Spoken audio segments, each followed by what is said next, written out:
streets.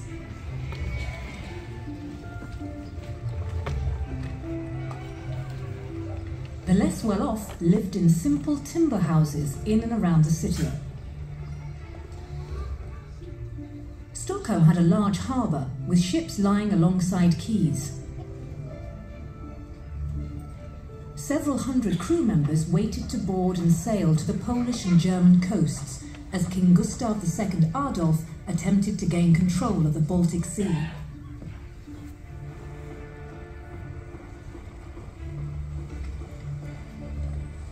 The shipyard where the Vasa was built was one of the largest employers in Sweden, with 400 workers.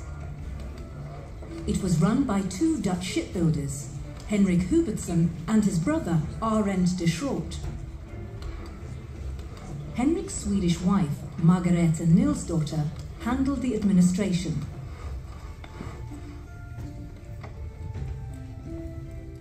And the women did much of the work when the men went off to war. Just making candles for all the lamps aboard was a major task.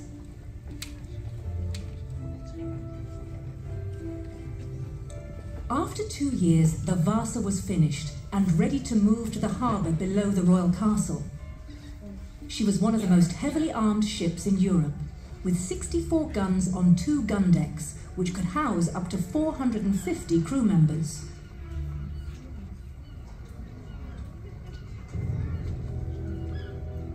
On Sunday, the 10th of August 1628, she sailed on her maiden voyage. As a result of poor design, she was not very stable and had not sailed far when a breeze made her heel repeatedly.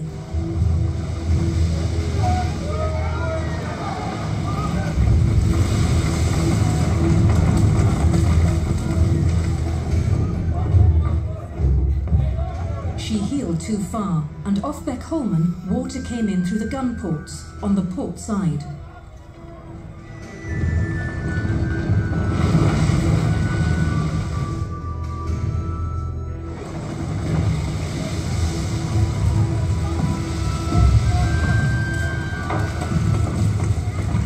She sank in a few minutes, with sails set and colours flying, only 1,000 metres into her voyage.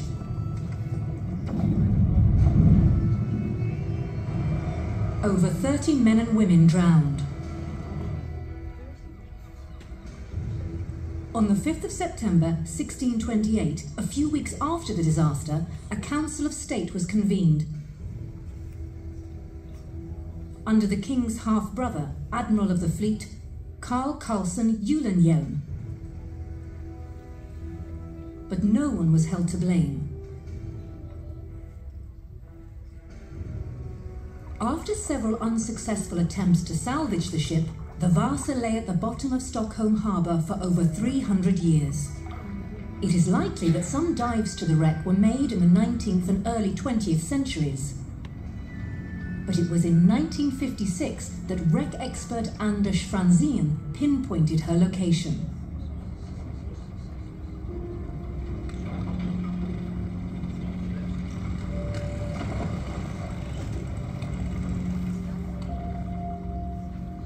The sounding device brought up a piece of ancient waterlogged oak. Could this be the Vasa?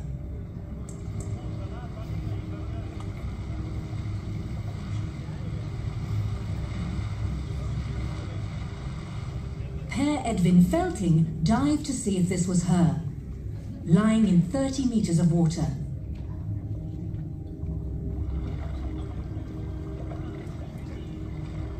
Yes, the royal arms on a cannon confirmed it for everyone.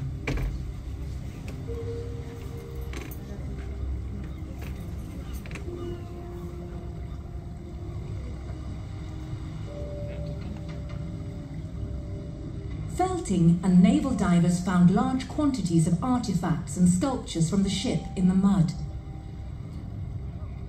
It was a real treasure trove on the seafloor.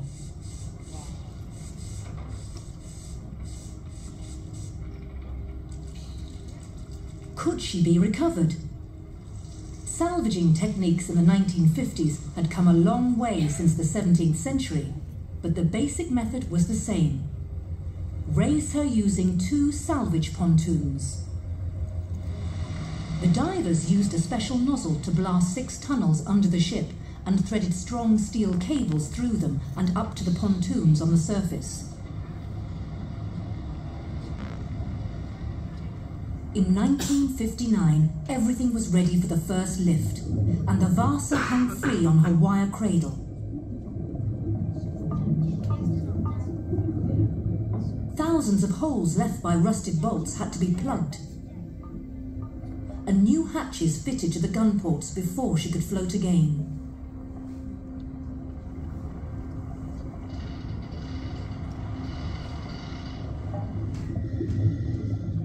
Monday, the 24th of April, 1961, was the great day. After 333 years, the Vasa would emerge from the sea. Thousands of people watched and millions more followed the saga on radio and TV in Sweden and abroad.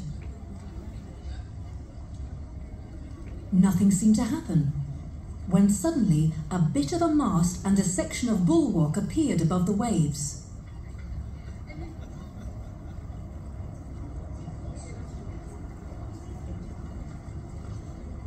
Soon, enough of the Vasa was above the water for Per Edvin Felting and Anders Franzén to board her.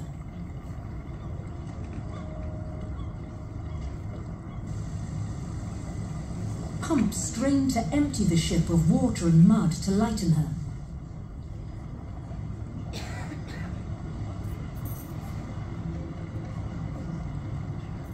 The archaeologists now moved in.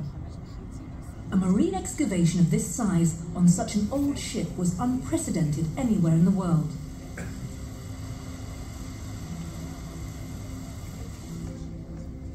One day, a full choir of angels emerged, sculptures from a sumptuous cabin fitted out like royal apartments. There would be over 40,000 finds in total by the end. The Vasa was towed past the site of her sinking, just 100 meters off Beckholmen.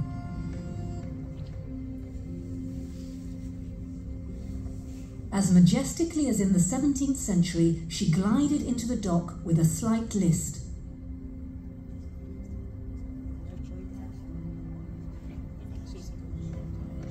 King Gustav II Adolf had never seen her in her finished glory, but his successor, King Gustav VI Adolf, himself an expert in archaeology, admired her faded beauty.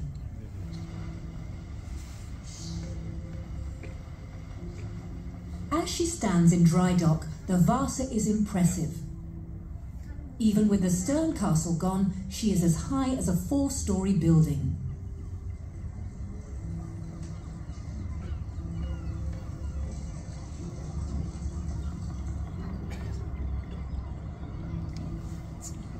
The interior of the ship opened a whole new world to historians. The Vasa contained a complete 17th century society, unique in the world.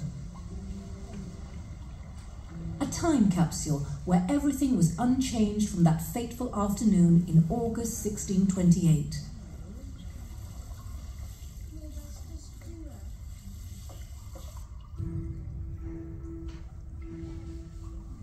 The sculptures had survived their immersion well and were placed in huge vats of water awaiting restoration.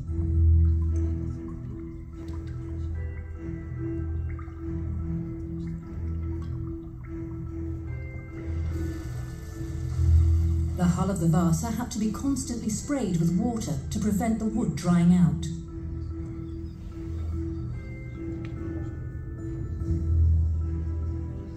The Vasa sank rapidly in just a few minutes. A ladder came away as Admiral Erik Jönsson Kramer tried to reach the upper deck.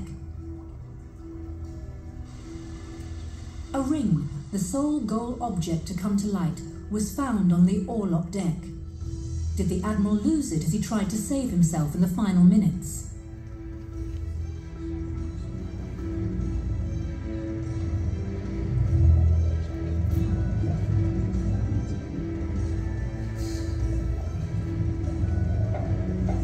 But many enemy below deck had no chance as the Vasa sank. This sailor was trapped under a cannon. The brackish water, low in oxygen, and the mud have preserved his clothing, and his shoes were still on his feet.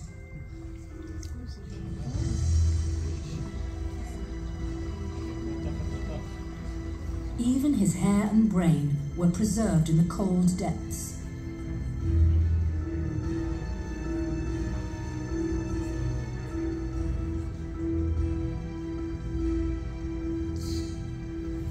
Parts of 15 skeletons have been recovered, allowing scientists to establish what they ate and what illnesses the seamen suffered from.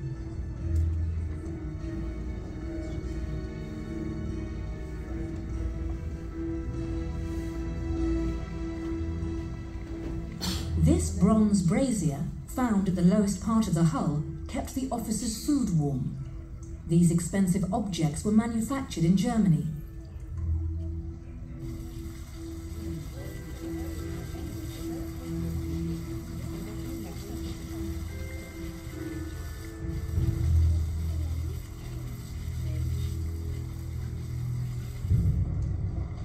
During a hearing by the council, the interrogating officer wondered whether the cannons had not been properly secured. He was wrong. They had been. All the gun carriages were still in place on the lower decks. The cannons had not caused the ship to capsize. She was just too high and too narrow in the beam, with too little weight in the stone ballast below the waterline.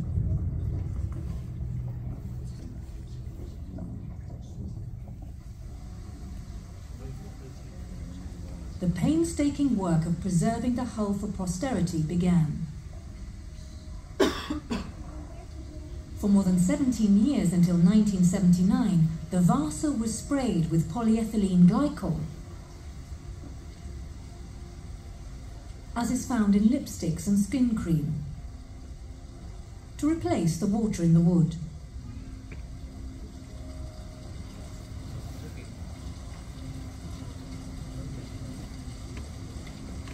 The Vasa is one of the largest objects ever conserved. She has been called the world's biggest jigsaw puzzle, and to find out where all the loose parts had fitted, the museum's carpenters threaded steel wire through the old nail holes. If they lined up, a new piece of the puzzle had fallen into place.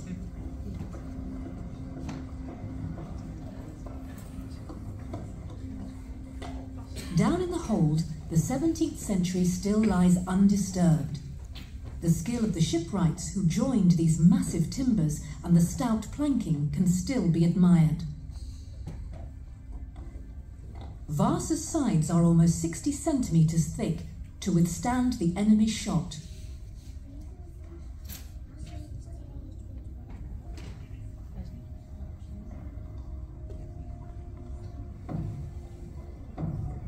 Right forward, the thick anchor cable was attached. In the stern castle, everything fitted perfectly.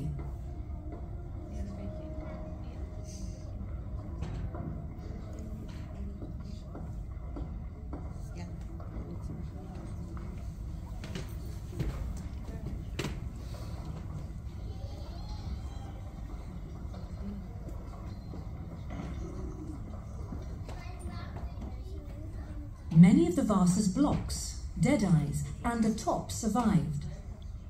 And these have been used with 4 kilometers of new rope for shrouds and stays when the ship was re-rigged.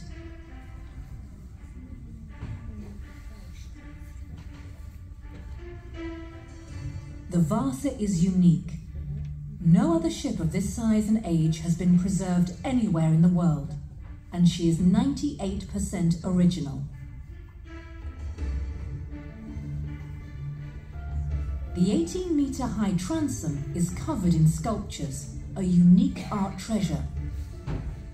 A truly impressive ship designed to strike fear into the enemy.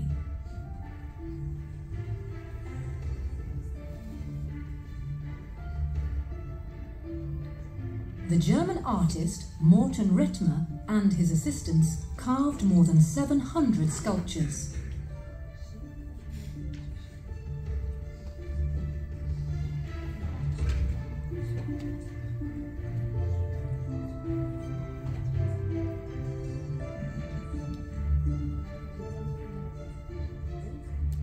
The lion's mouth still shows its red paint. The whole ship was to gleam in gold and bright colours, as fashion dictated in the 17th century.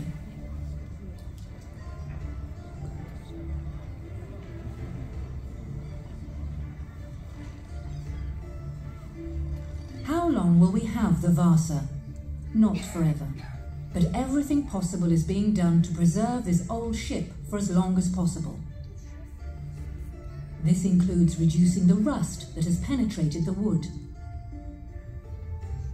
The old temporary iron bolts are being replaced by new ones in stainless steel,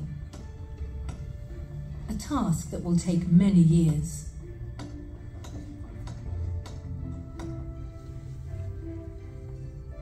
It is quite a thought that if this floating palace had only sailed well, we would not have her today.